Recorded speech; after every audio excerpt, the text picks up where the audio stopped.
Hey, what's going on, everybody? Welcome to Poetically Christian. Thank you guys so much for clicking on the video. And welcome to another edition of Should Christians Play? The series where we go between the ratings of the ESRB to answer the questions, should a Christian play? And is this game accessible for me?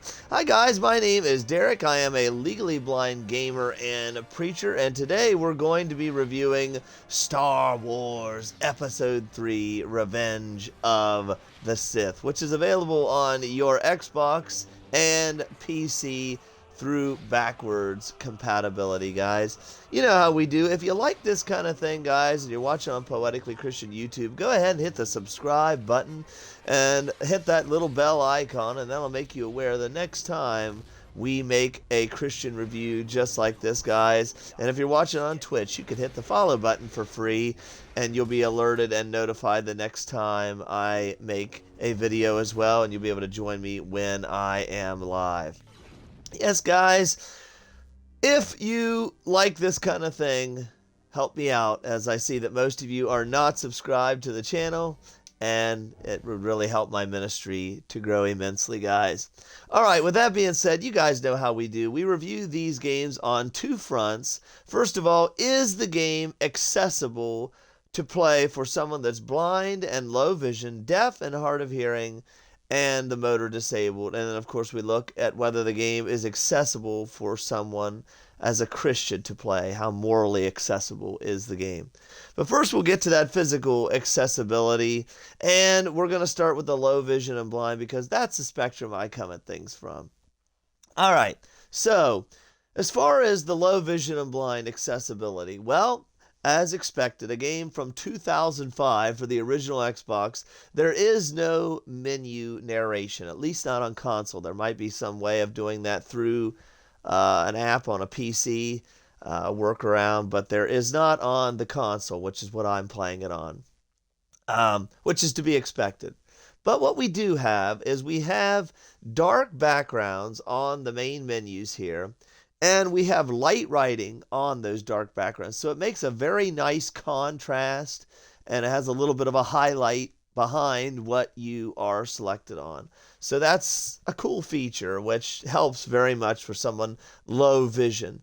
And for the blind, there's not a lot of menu options, so it will not take much time for menu memorization. With a little bit of sighted assistance in the beginning, get your settings set up the way that you want them, and you're good to go. But as far as like the story or the campaign, I would say for someone completely blind, it would not be playable unless you have some sighted assistance.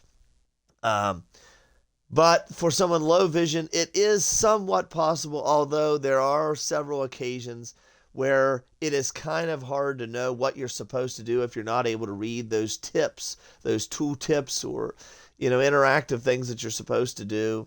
I will say, however, that the level layout is pretty linear. You're not doing a whole lot of platforming in this game or anything like that. It kind of boils down to a lot like a beat 'em up, hack and slash kind of game. And it's very linear, so it's not super hard, but if you're completely blind, I would say it would be difficult, as there's no, real way of having any kind of navigational assistance. However, you can use your ears to listen to where kind of the blasters and things are coming from, to know where the enemies are and kind of direct your character in that way. You kind of play the game most of the time in kind of an isometric kind of camera angle, and then when you get into the duels, it's kind of more 2D-ish. So overall, I would say, there is some things to help here. There's the menus. They're nicely sized, they're nicely contrasted, although we don't have the menu narration or anything like that, nor navigational assistance in the game to kind of help you through if you're completely blind. Low vision, you may be able to play it. It just depends on the vision that you have and things like that. Now, what saves this game, one of the reasons I review this to someone that is low vision and blind, is most of the games I try to recommend, I try to help you find ones that you can play. What saves this game is a versus mode. If you go down to the second option, down one, and you hit the first option, so just hit A and then A again on versus, we have a Star Wars fighting game, guys. Yes, that's right. A Star Wars fighting game, as there is a versus mode on this game, which I'll be able to show you a little bit of gameplay here in just a bit. It's a one-on-one fighter, and it's Star Wars, and it is probably the best Star Wars fighting game we've ever received, and it's a game within a game. That's not saying much, as its only competition is Star Wars Masters of Terra Kasai for your PlayStation 1, and the Star Wars Clone Wars fighting game that they made for the Nintendo Wii back in the day. So that was really the only other, unless you count Soul Calibur 4, that had a couple Star Wars characters on it. But overall, in my opinion, this is the greatest Star Wars fighting game ever made. And it's kind of a forgotten gem. And this game is very cheap as well. Kind of on a side note, it's only $10 on the Microsoft Store. So that's a steal for this game. And that is something that is playable for someone low vision blind. The fighting game, it's a one-on-one fighter. You can hear where they're coming at you at. You have a block button that you can hold to parry things, and then you can attack when you hear the openings. Very, very approachable, very playable for someone low vision or blind. That's what kind of the saving grace for this game for someone low vision and blind. So the campaign might be a little difficult for you, but you do have the multiplayer versus fighting mode, and you do, even in the story, have some of these bonus missions, which turn out to be kind of a horde type mode. That's another thing that saves this game. You might play as Yoda, you might play as different characters, and it really just keeps throwing enemies at you in this little circle arena. And so those would be playable as well for someone low vision blind without having to play the campaign or story. So there's a lot of bang for your buck here. I definitely would recommend this game. I would, not having the menu narration or navigational system for the story brings it down a little bit, but having those versus mode and those bonus missions that are playable bring it up. So I think a fair grade on this would be a C+ to a B- for someone low vision and blind, as it's one of the most approachable Star Wars games someone with that disability would ever be able to play. Now, as far as the deaf and hard of hearing, it's what you expect from a game from 2005. We just have basic subtitles here, nothing convenient or modern conveniences that we would have, speaker names, color coding, captioning on, the sound effects, nothing like that. But we do have the basic subtitles on or off. So there is that C for the time. And for the motor disabled, unfortunately, there's not a whole lot of controller settings on this that you can do to help like we would have in modern games. There's not a lot of button remapping or anything like that. So kind of what you have is what you get. So overall, I would have to give that a C- to a D, as there is nothing really to help if you're motor disabled with this game. And the control scheme is somewhat complicated. A lot of buttons, a lot of things you have to hold, especially the block, the force abilities, things like that, and a lot of taps, repetitive taps. So I would say, probably C- to D for motor disabled. Okay, guys, so that's the review as far as the physical accessibility. Now, what about the moral accessibility? How accessible is Star Wars Episode 3, Revenge of the Sith for the Xbox to play on your Series X, Series S, PC, modern consoles? Overall, it's Star Wars, guys. I mean, you kind of know what you're in for at this point. This game got an ESRB rating of T for teen, for violence and fantasy violence. It does have that, but nothing more than what you expect. There's no blood, there's no gore, anything like that. There's no dismemberments or anything like that in this game. It's pretty much people fighting with lightsabers and making spark effects and then taking somebody down and then falling down. That's about as egregious as it gets, guys.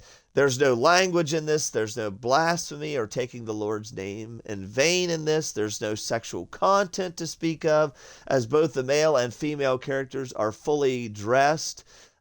with mostly, long sleeved, long pants, cloaks, things like that. So no real sexual content to speak of in this game as well.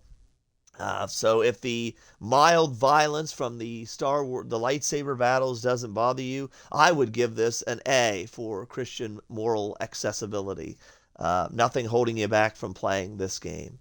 All right, guys. So let's kind of see what this game looks like in practice. Kind of give you an idea of what we got here. I'll just play something from the versus mode so you guys can see what that looks like. And let's see here. My subscribers always like to ask me, what's the gameplay like? What's it feel like? So I like to show you at the end of these reviews the gameplay and kind of give you a feel for what the game sounds like, looks like, feels like. And then you can make a decision on whether it would be something you think you could play or not. All right, we got Mace Windu. And what do you think, guys? Let's redo episode 3 the way it should have been. As I always say, guys, if you watched any of my Star Wars review or Star Wars gameplays, I got a whole playlist called Christian Gamer Let's Play Star Wars. You can watch that on the YouTube channel on Poetically Christian. And I always say that Mace Windu got a bum rap in episode 3. The way he went out, thanks to Anakin and Palpatine, I didn't like it. So. All right, so we're going to redo. We got Windu and Anakin. All right, and we'll just pick a place here. You know what's kind of a cool thing? We'll go ahead and show that for the review here. It's kind of a cool thing. You have multiple arenas, too, so this really is like a fighting game. You get multiple players. I believe there's 9 playable fighters. And then once you get everyone fully unlocked, which there is a cheat code, aka for this game to unlock everybody if you have trouble playing through the campaign. That's another thing I forgot to mention. If you play through the campaign, there is multiple cheat codes to help you as well. There's a cheat code for invincibility, infinite force. You can unlock all the duelists and arenas for the fighting mode. So there's some really good cheat codes that you can look up for this game as well. So that's another thing that kind of helps you, the invincibility, being able to play the game for fun, especially if you're low vision blind. That's another good accessibility feature that I forgot to mention. Sorry about that, guys. All right. One of the cool features about this as well is you have, which is amazing to me, you have episode 4 arena in this. Why this is in there, I really don't know, but it's cool that it's in there.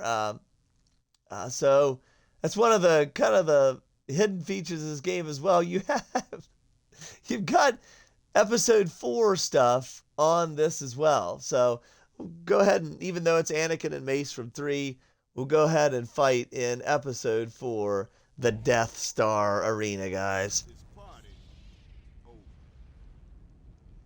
This should be interesting. Yeah, their little taunts as you start, just like a fighting game from later on.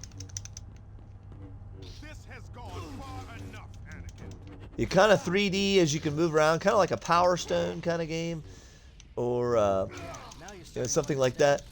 You have these clashes that you have to try to win, of course, by tapping buttons.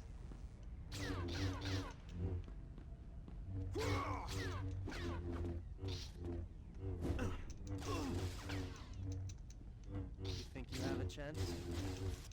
You can hold your block the whole time and wait for your openings. Come here. There's something I want to show you.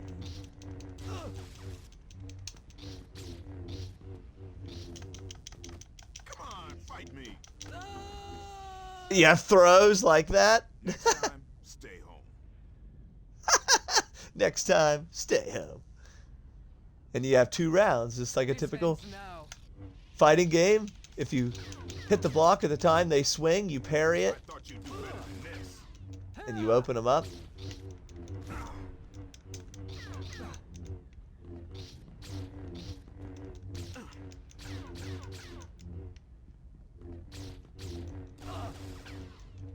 You have throws. You can use the force like that. You're my opponent? Is this a Oh, what a move by Mace.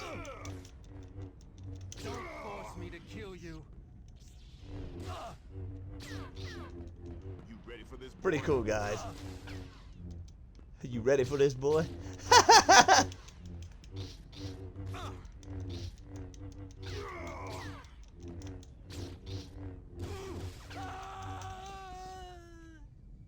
And there we go, guys. Surprised.